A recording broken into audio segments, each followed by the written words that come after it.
જય શ્રી કૃષ્ણ. હર હર મહાદેવ સર્વ મિત્રોને.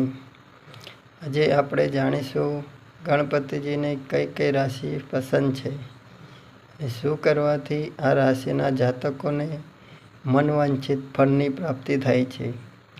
મિત્રો, આગળનો વિડીયો જોતા પહેલાં મારી આ એક નમ્ર પ્રાર્થના છે કે અમારી આ ચેનલને લાઈક, શેર અને સબસ્ક્રાઈબ કરશો અને કોમેન્ટ બોક્સમાં જય ગણપતિ બાપ્પા લખવાનું ભૂલતા નહીં. આમ કરવાથી ગણપતિ બાપ્પાની અમી દ્રષ્ટિ આપણી ઉપર કાયમ રહે છે. તો ચાલો મિત્રો, જાણીએ એવી કઈ રાશિઓ છે જે ગણપતિજીને અતિ પ્રિય છે. સર્વપ્રથમ આવે છે વૃષભ રાશિ. આ રાશિના જાતકોને ગણપતિજીના આશીર્વાદ મેળવવા માટે ગણેશ વિસર્જનના દિવસે જ્યાં ગણપતિની મૂર્તિનું સ્થાપન કર્યું હોય, જ્યાં 10 દિવસ પૂજન થયું હોય, ત્યાંથી એક કમરકાકડી લઈ લેવી અને આપણા ઘરની અંદર જ્યાં મંદિર છે ત્યાં મૂકવી. પછી તેને ગુગળધૂપ કરવું અને દીવો પ્રગટાવવો અને ગણપતિ શ્લોક બોલવો. આમ કરવાથી વૃષભ રાશિના જાતકોને રિદ્ધિ સિદ્ધિની પ્રાપ્તિ થશે. બીજી રાશિ છે ધન રાશિ.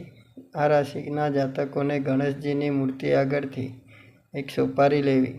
સોપારીને ગંગાજળથી પવિત્ર કરી તેની પાસે એક ગુલાબ ફૂલ મૂકવું અને લક્ષ્મીજીને સંભાળતા અબીલ ગુલાલ ચઢાવવું.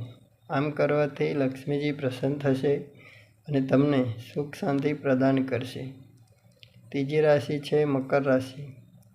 આ રાશિના જાતકોએ ગણપતિ વિસર્જનના દિવસે ગણપતિજીને કોપરાથી બનાવેલો લાડુ કે પછી કોપરા પાક ગણપતિજીને પ્રસાદ ધરાવવો.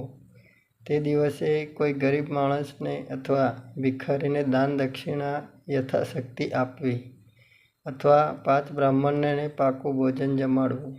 આમ કરવાથી ભગવાન શિવજી પ્રસન્ન થાય છે અને આ રાશિના જાતકોને ધન ધાન્યથી સુખી કરે છે. મિત્રો, આ 3 રાશિ ગણપતિજીને ખૂબ જ પ્રિય છે. બીજી બધી રાશિના જાતકોએ પણ ગણપતિજીના આશીર્વાદ મેળવવા માટે ગણપતિજીને પ્રાર્થના આજીજી કરીને વંદન કરવા, નતમસ્તક થવું. આથી આપણને સૌને ગણપતિજીના આશીર્વાદ મળે. ગણપતિજી રિદ્ધિ સિદ્ધિના દાતાર છે. આપણે વિસર્જનના દિવસે આવી પ્રાર્થના કરીને સર્વે સુખી થઈએ.